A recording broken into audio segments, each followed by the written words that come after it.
Hello, this is Artur Kwasnikov, and this is part 22 of Delzhi in 44 letters. This is the last letter of the first half of the Delzhi alphabet, and it's a pretty good one to end this first half on because I think it kind of encapsulates a lot of topics and elements that have been covered so far.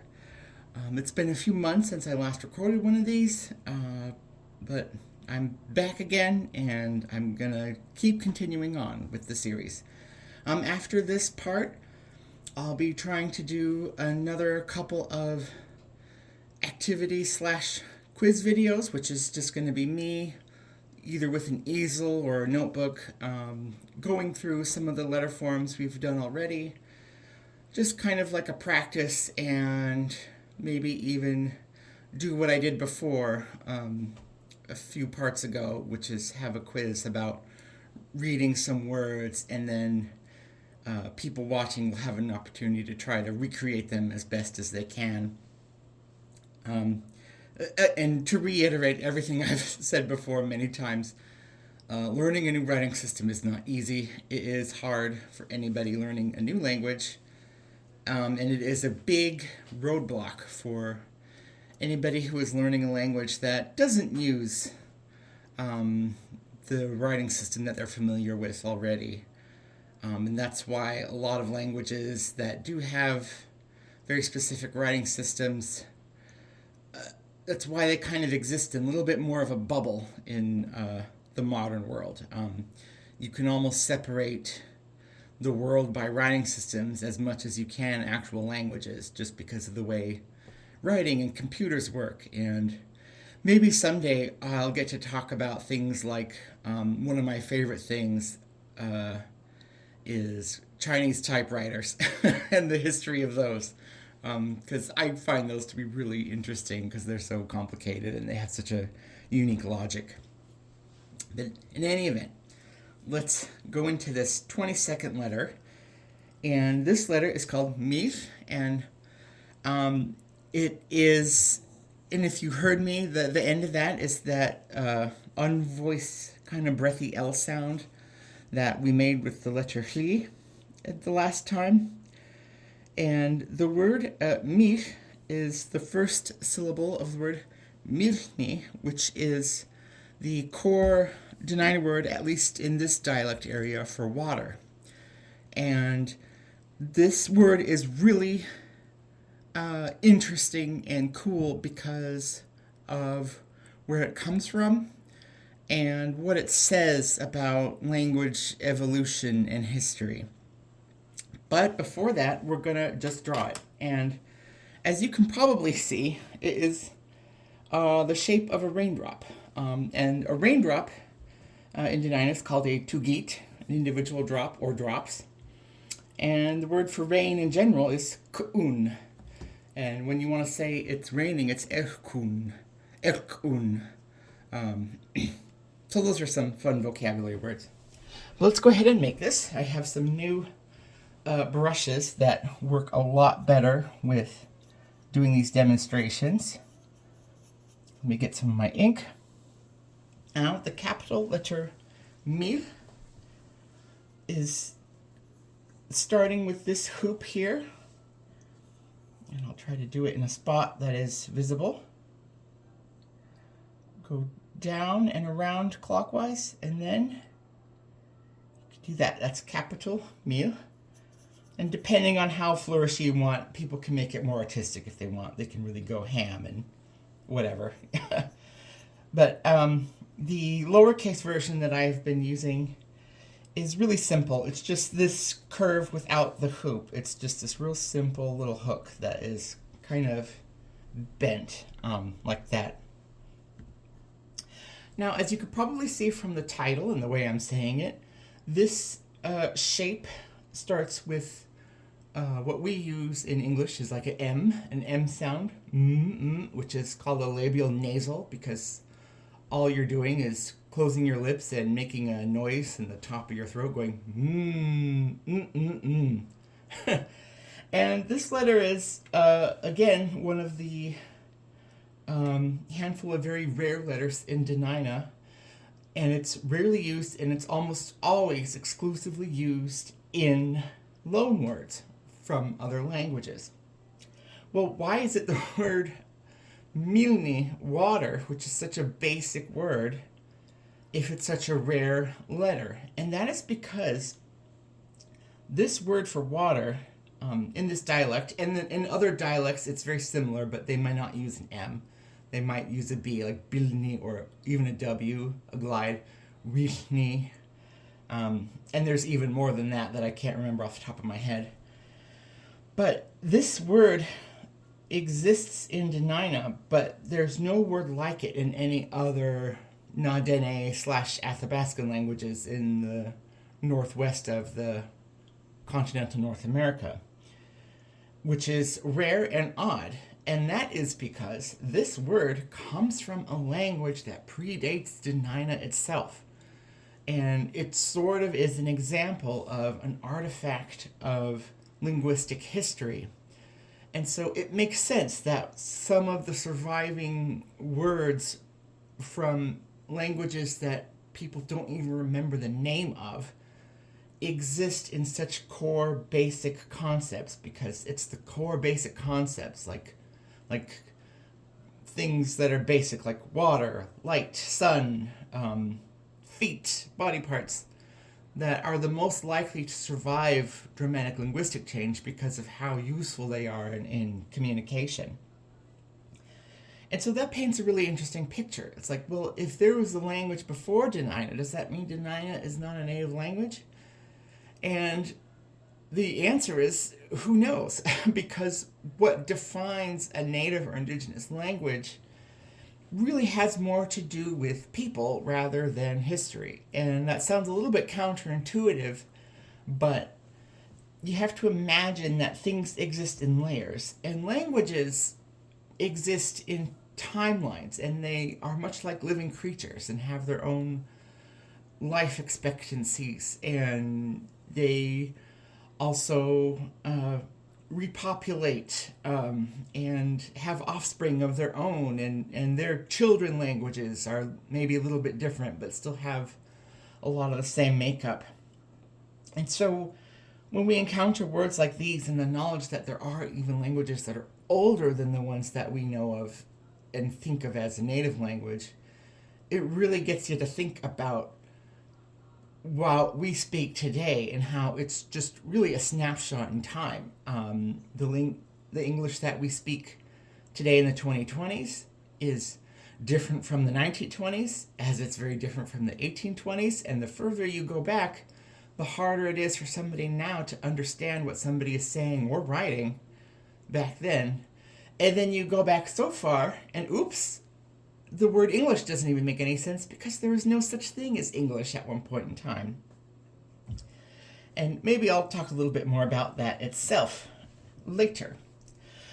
But to go to the symbolism, water is really basic, of course. We live in an environment that has many different kinds of waters. We have open ocean, alpine riverine, marshes, lakelands, swamplands.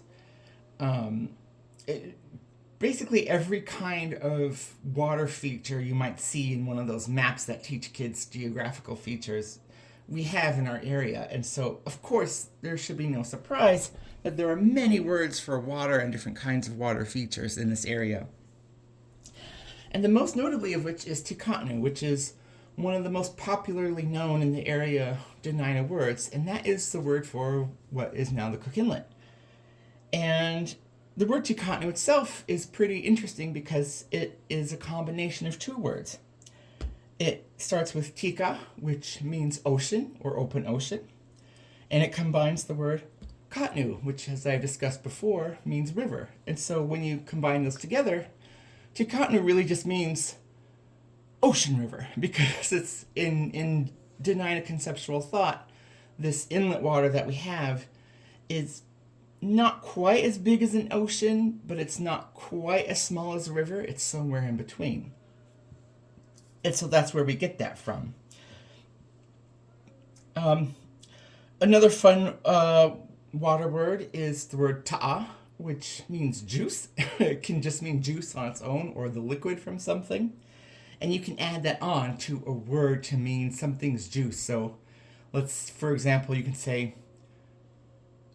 let's say you were a weird person and wanted to juice a banana. You would make banana ta'a. And that could either be one word or two words.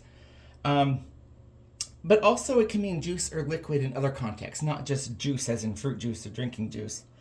But the Dena'ina word for fog, nunigi, you can add ta'a onto that to make the combination word nunigi ta'a, and that would specifically mean the water that condensates on things that you get from being in a dense fog or vapor or something. So like you're out early morning on a foggy day in summer, and you get that kind of sticky feeling on your skin and your face from the condensation, and that would be the nunigi taka.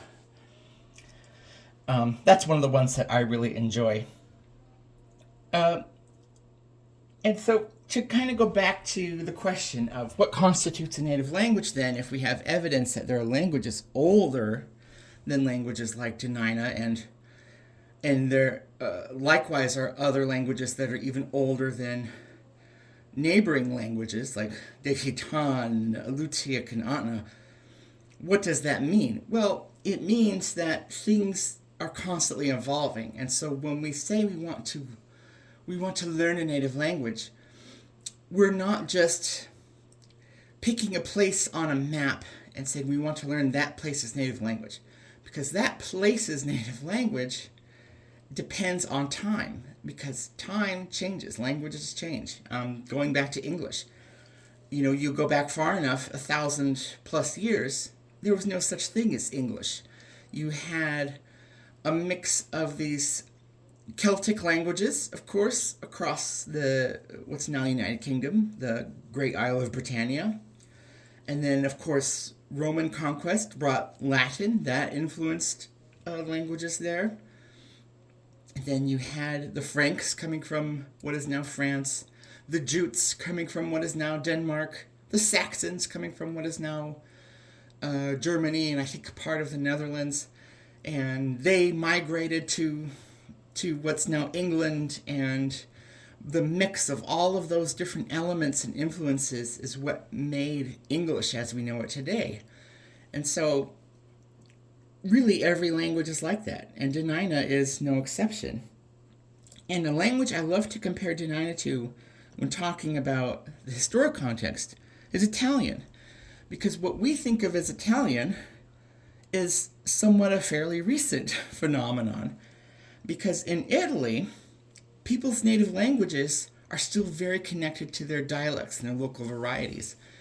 And for the longest time, all those different dialects were considered their own languages because they were not mutually intelligible enough. So you had things like Venetian, Sicilian, Lombard, Neapolitan is a big one, and a lot of classical Italian folk songs that we think of in movies and stuff are actually Neapolitan. They're not speaking Italian. And so this kind of unified Italian tongue is somewhat more academic. And that's kind of what learning Dena'ina is now. We can definitely study the parts of it.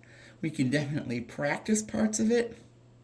But if we were to ever, if there was such a thing as true language revitalization, we would just be speaking this invented version of Dena'ina, using its bits and pieces. We wouldn't be speaking one that had a living context. And that's what I mean when I say native languages are about the people. It's about what the living context is. And so if the native people of the area have the history of all these layers of different influences and languages and changes, that doesn't mean that they themselves are any more or less indigenous than other people. It just means they have more or less layers of that history.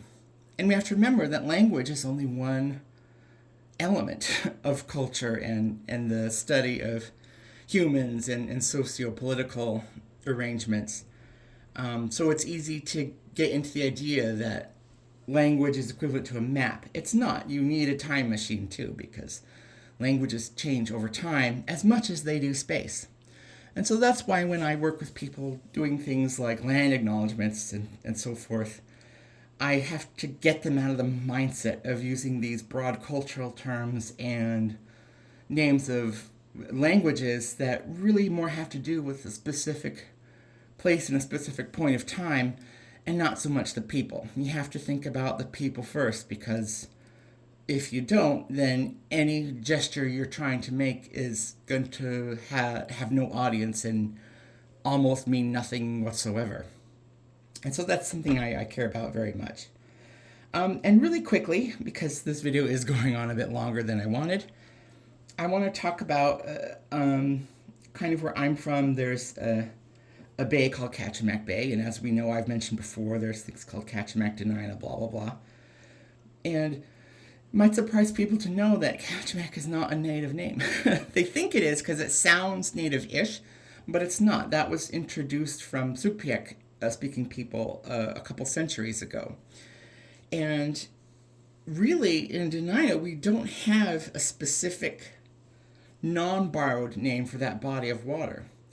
And because the modern people of that area who are not indigenous, they tend to think of the bay as a singular place on its own.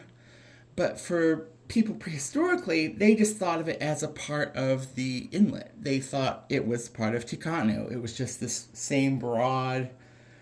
It didn't matter that the mountains behind it were different.